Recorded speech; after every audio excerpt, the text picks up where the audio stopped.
Very good morning class. आज हम लोग एक न्यूमेरिकल और देखने वाले हैं विस्कोसिटी पे। पहले भी हम बहुत से न्यूमेरिकल देख चुके हैं, 3-4 न्यूमेरिकल कर चुके हैं। ठीक है, आज फिर से एक न्यूमेरिकल करेंगे, अलग टाइप का न्यूमेरिकल करेंगे आज कुछ। तो देखिए क्वेश्चन क्या कह रहा है। The question is a circular disc, एक डिस्क दी गई है आपको सर्कुलर जो कि, ठीक है, तो इसका यूज करेंगे हम थोड़ा। A circular disc of diameter D, small D diameter की क्या है, सर्कुलर डिस्क है। एक ऐसी डिस्क है जिसको आप रोटेट कर रहे हैं, देखिए ऐसी है डिस्क है, तो नीचे से क्रॉस सेक्शन कैसा है उसका, सर्कुलर है। तो इस टाइप की एक डिस्क है, इज स्लोली रोटेटेड, उसको धीरे से रोटेट कराया जाता है, स्लोली स्लोली उसको हम रोटेट करा रहे हैं। इन ए लिक्विड, किसमें, एक लिक्विड में, ऑफ विस्कोसिटी म्यू। तो आपको ध्यान रखना है ये क्या है, विस्कोसिटी म्यू है उस लिक्विड की जिसमें ये डिस्क रोटेट हो रही है। ठीक है, डिस्क का डायमीटर कितना, डी। दो चीज़ हमारी पॉइंट नोट करने वाली थी, हमने अंडरलाइन कर लिया उसको। At a small distance h from fixed surface as shown in the figure.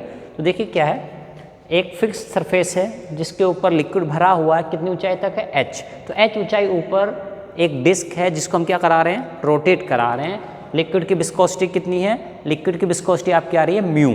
ठीक है, ये भी आपको ध्यान रखना है। As shown in the figure, जैसे कि डायग्राम में दिखाया गया है। Full stop. Find the torque necessary, आपको टॉर्क की वैल्यू फाइंड करनी है। नेसेसरी किस चीज़ के लिए, to maintain angular velocity omega.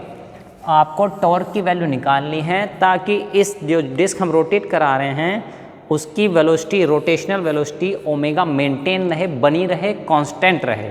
तो ये क्वेश्चन आपका कह रहा है। अब देखिए पॉइंट क्या है इस क्वेश्चन में। तो देखिए जैसे कि हम जानते हैं टॉर्क का जो फॉर्मूला होता है वो होता है फोर्स इनटू परपेंडिकुलर डिस्टेंस, यानी कि आर। ठीक है, सर्कुलर है तो देखिए फोर्स आप ऐसे लगाते हैं, जब इसको रोटेट कराते हैं ऐसे आप, तो देखिए ये फोर्स लगाते हैं, फोर्स इनटू परपेंडिकुलर डिस्टेंस, जिस एक्सिस के अबाउट रोटेट हो रही है वहाँ तक की डिस्टेंस हम लेते हैं। तो ये हो गया आपका टॉर्क का फॉर्मूला, फोर्स इनटू डिस्टेंस। अब देखिए क्या है, ये तो है, ये फॉर्मूला कब लगता है आप जान लीजिए थोड़ा। जब आपने फोर्स लगाया है, इस तरह से फोर्स आप लगा रहे हैं, force point of application of force is this and perpendicular distance is this radius.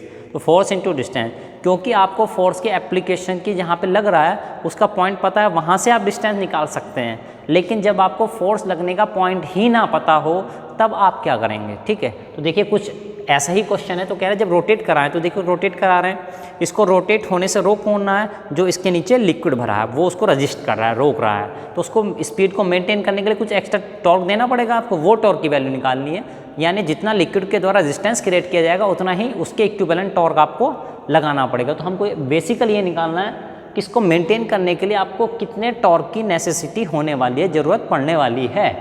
तो देखिए क्या करेंगे अब लिक्विड लग रहा है तो देखिए वो इस पॉइंट पे भी, इस पे भी, इस पे भी, इस पे भी, और बीच में भी, मिडिल में, सब पॉइंट पे। तो यानी application of force is defined indefinite, यानी पता नहीं कितने इनफाइनाइट पॉइंट्स पे लग रहा है। तो ऐसे केसेस में हम क्या करते हैं, ऐसे केसेस में हम इंटीग्रेशन का मेथड फॉलो करेंगे। ठीक, तो हम क्या करने वाले हैं, देखिए हमने क्या किया है, ये सर्कुलर डिस्क का क्रॉस सेक्शन बनाया, उसमें एक छोटा सा एलिमेंट लेंगे, छोटी सी स्ट्रिप लेंगे। ठीक है, तो हमने एक छोटी सी स्ट्रिप ये ली है, कितनी, स्मॉल आर डिस्टेंस पर। ठीक है, टोटल डिस्टेंस है कितनी, R, capital R. Small R distance पे एक छोटी सी स्ट्रिप ली है जिसकी थिकनेस कितनी मानी है हमने, डी आर। ठीक, तो ये पॉइंट आपको ध्यान रखना है, इसलिए ये क्वेश्चन थोड़ा डिफरेंट है।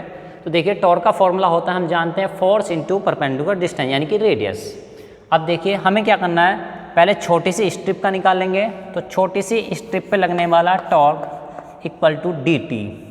ठीक है, तो उसके लिए क्या करना है आपको, force into distance, force Newton's law of viscosity, mu velocity divide by height या thickness of the liquid into area.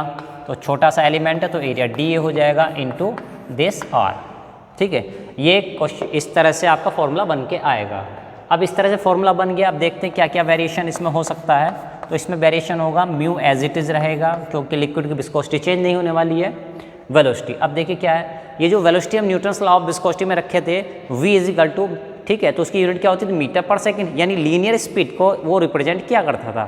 ठीक है, लेकिन यहाँ पे कैसी है, रोटेशनल स्पीड। तो हम जानते हैं, ये फॉर्मूला आपको ध्यान रखना है, v equal to R omega. ये फॉर्मूला होता था। तो हम इसको कन्वर्ट कर देंगे, v की जगह हम रख देंगे r into omega divide by h into dA, ठीक है, और इंटू r। तो अब देखिए dA क्या है यहाँ पे, ठीक है, dA क्या है, इस छोटे से एलिमेंट का एरिया। अब छोटे से एलिमेंट का एरिया कैसे निकालेंगे, तो देखिए क्या है, एरिया क्या है इसका, तो देखिए ये जो डिस्टेंस है इसकी सर्कुलर डिस्टेंस है जिसको हम पेरीमीटर बोलते हैं, वो कितनी होती है, हम जानते हैं 2 पाई r होती है, ठीक, इस तरह से होती है।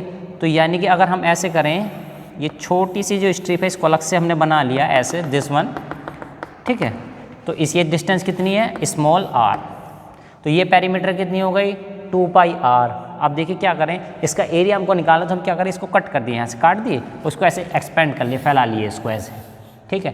तो ये सर्कुलर डिस्टेंस ये क्या हो गई 2 पाई r, और ये क्या हो गई dr। अब इसका एरिया हम निकाल सकते हैं, लेंथ इंटू विड्थ, तो ये आ गया 2 पाई r इंटू dr। इस तरह से एरिया इस छोटे से एलिमेंट का हमने लिया है, जो कि कितना आ रहा है 2 पाई r इंटू dr, ठीक है। इस तरह से एरिया इसका निकल के आ जाएगा 2 पाई r इंटू dr, और एक r हमारा ये वाला था, ठीक है। तो इस तरह से पूरा dt छोटे से एलिमेंट पे लगने वाले टॉर्क का फॉर्मूला हमारे पास आ चुका है, ठीक। अब छोटे से एलिमेंट का उसको क्या करेंगे, हम इंटीग्रेशन कर देंगे तो पूरे डिस्क पे आ जाएगा, ठीक। करते हैं इंटीग्रेशन इसका, dt equal to 2 pi mu omega h into R cube dr, ठीक है। तो देखिए हम जानते हैं जब इंटीग्रेशन करते हैं तो कुछ चीज़ें कांस्टेंट होती हैं, उनका इंटीग्रेशन वगैरह हम नहीं करते हैं, डिफरेंशिएशन नहीं करते हैं जब तक कि कांस्टेंट अकेला ना हो, सेपरेट ना हो, ठीक है। 2 pi mu omega divide by h, ये सारे कांस्टेंट है। क्यों कांस्टेंट है, 2 कांस्टेंट होता है पता हमको, पाई कांस्टेंट वैल्यू है, म्यू लिक्विड की विस्कोसिटी चेंज नहीं होगी, ठीक है, क्योंकि टेम्परेचर का कोई भी वेरिएशन इसने यहाँ पे डिस्कस नहीं किया गया है। ओमेगा उसने कहा है टू मेंटेन एंगुलर वेलोसिटी को मेंटेन रखना, उतना ही रखना, चेंज नहीं होनी चाहिए, तो ओमेगा भी कांस्टेंट डिवाइड बाई h।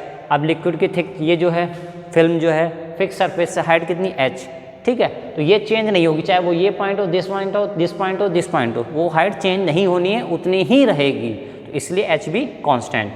बचा क्या, r क्यूब, एक r आपका ये रहा, एक r ये रहा, एक r ये रहा, r क्यूब इंटू dr।